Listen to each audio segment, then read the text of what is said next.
প্রিয় মুক্তিকামী ছাত্র জনতা, আমরা দেখতে পাচ্ছি যে আমাদের এই অভ্যুত্থান এবং বিপ্লবের পরেই দেশে অরাজকতা নাশকতা করছে ফ্যাসিস্ট এবং তাদের দোসররা। আমরা দেখতে পাচ্ছি যে বিভিন্ন জায়গায় এখন গোলাগুলি চলছে, মন্দিরে হামলা হচ্ছে এবং নাশকতা ও লুটপাট করছে।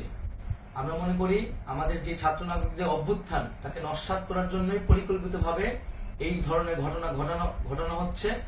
আমরা মুক্তিকামী ছাত্র জনতাকে সজাগ এবং সতর্ক থাকতে আহ্বান জানাচ্ছি এবং আমাদের যে অন্তর্বর্তীকালীন সরকার, আমরা সেই সরকারের যে প্রস্তাবনা 24 ঘন্টার সময় নিয়েছিলাম, জরুরি পরিস্থিতি মোতাবেক আমরা এখনই তার একটি রূপরেখা ঘোষণা করছি।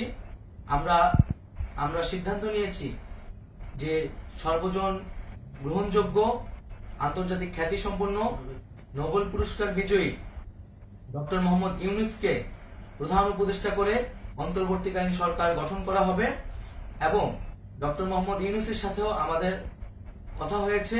তিনি ছাত্র জনতার আহ্বানে বাংলাদেশকে রক্ষা করতে এই গুরু দায়িত্ব নিতে সম্মত হয়েছে। আমরা সকালের মধ্যেই আমরা এই সরকার গঠনের প্রক্রিয়া দেখতে চাই।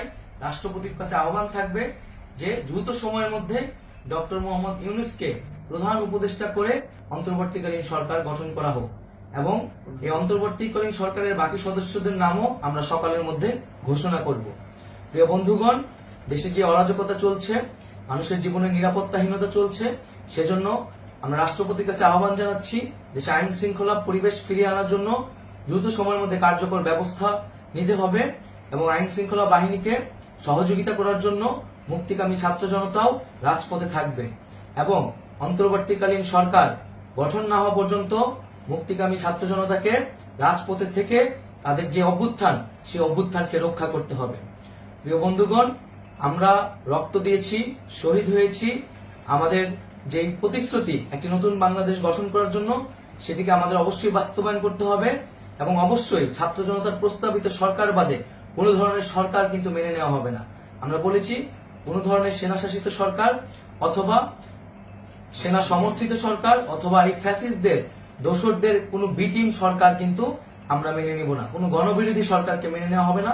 ছাত্র জনতার অভ্যুত্থানকারী যে প্রস্তাবিত সরকার, অন্তর্বর্তীকালীন সরকার, যেটা আমরা সিদ্ধান্ত উপনীত হয়েছি ডক্টর মোহাম্মদ ইউনূসকে প্রধান উপদেষ্টা করে এই সরকার গঠন করা হবে, সেই সরকারকেই বাস্তবায়ন করতে হবে অবিলম্বে। আগামীকাল সকাল থেকে সকলকে আহ্বান জানাচ্ছি রাজপথে থাকার জন্য এবং আমাদের যে সাম্প্রদায়িক সম্প্রীতি এবং রাষ্ট্রীয় সম্পদ রক্ষা কমিটির ঘোষণা হয়েছে বৈষম্যবিরোধী ছাত্র আন্দোলনের নেতৃত্বে, সকল পাড়ায় পাড়ায় এলাকায় এলাকায় সেই কমিটি পাহারায় থাকবে। আমাদের সংখ্যালঘু কমিউনিটিকে আমাদের রক্ষা করতে হবে, রাষ্ট্রীয় সম্পদ এবং এই দেশকে রক্ষা করতে হবে আমাদের।